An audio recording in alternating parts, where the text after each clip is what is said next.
पाठ 9 मेरी पहली विदेश यात्रा। 9 जून 1987 को इतने सताए गए कि उस दिन 2 जून का भोजन तक नसीब नहीं हुआ। जामिया से दूरदर्शन, दूरदर्शन से सूचना एवं प्रसारण मंत्रालय, सूचना मंत्रालय से विदेश मंत्रालय, विदेश मंत्रालय से पासपोर्ट कार्यालय, फिर दूरदर्शन, फिर मंत्रालय, फिर दूसरे मंत्रालय, फिर दूरदर्शन।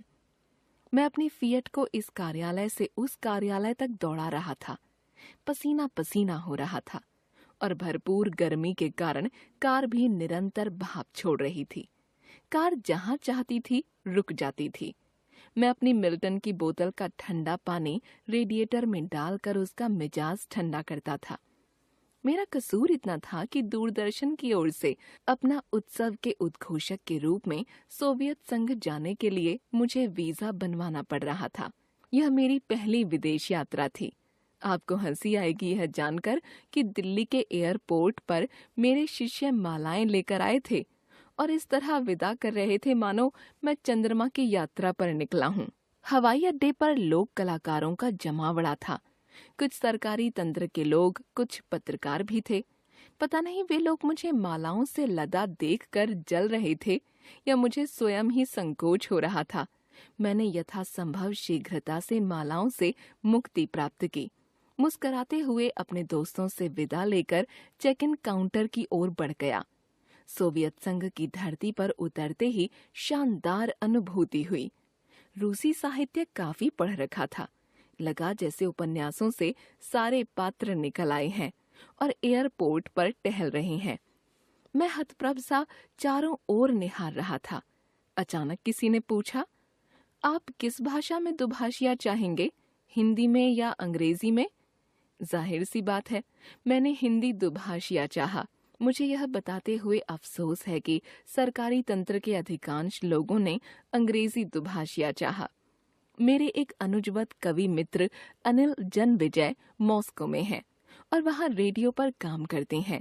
यह जानकारी मैं भारत से लेकर आया था। मैंने फोन मिलाया और सौभाग्य देखिए कि पहली बार में ही उनसे बात हो गई। मॉस्को पहुँचने के 6-7 घंटे बाद ही वे मुझे मिल गए। अनिल बहुत अच्छी रूसी भाषा जानते थे। उन्होंने मेरी भरपूर मदद की।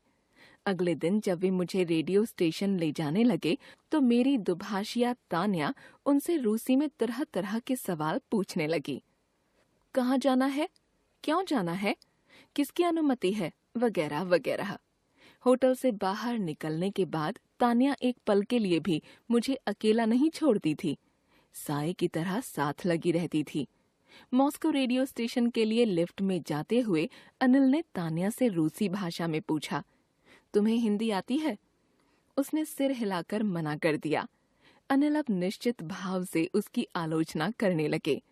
ये जितनी भी दुभाषिया लड़कियां हैं, इनमें से अधिकांश गुप्तचर एजेंसी की हैं और इसकी काया तो देखिए, खा खा कर कैसी मोटी हो रही है। मैंने कहा, स्वस्थ सोवियत नारी है, क्या हुआ जो भारी है? लेकिन क्या केजीबी की होगी? अनिल ने एकदम आंख निकालते हुए कहा, ये शब्द अपने मुंह से मत निकालिए, गुप्तचर बोलिए, गुप्तचर। मुझसे गलती हो चुकी थी। बात संभालते हुए मैंने कहा, मैं तो कोमल जीबी सिंह की बात कर रहा था। वो है कि नहीं केजीबी? अनिल मुस्कुराए, पर चेतावनी में फिर से मुझे आंखें दिखाई। तान्या कुछ समझने की कोशिश करती हुई दिख रही थी। मैंने तान्या से कहा, do you know Komal GB Singh? We call her KGB. इस पर तान्या ने कोई प्रतिक्रिया नहीं जताई। अनिल ने अपनी बात फिर से दोहराई, ये शब्द मुंह से मत निकालिए। अशोक जी, यहाँ लिफ्ट के भी कान होते हैं। ये गोरी बाला फंसवा देगी आपको।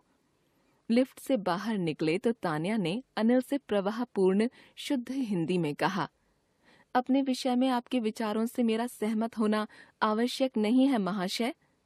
तान्या हिंदी जानती थी और नाटक कर रही थी कि हिंदी नहीं जानती।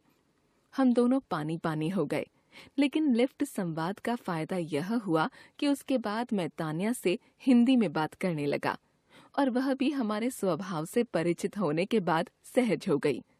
अनिल ने उसे हिंदी की अच्छी पुस्तकें देने का वादा किया। वह हमारी मित्र बन गई। भूल गई कि वह दुभाषिया है, या केजीबी की एजेंट है और मेरे साथ मात्र कुछ समय के लिए ही है। जब तक साथ रही उसने भरपूर मदद की। मजबूत हुए भारत रूस के धागे। अब आगे की बात आगे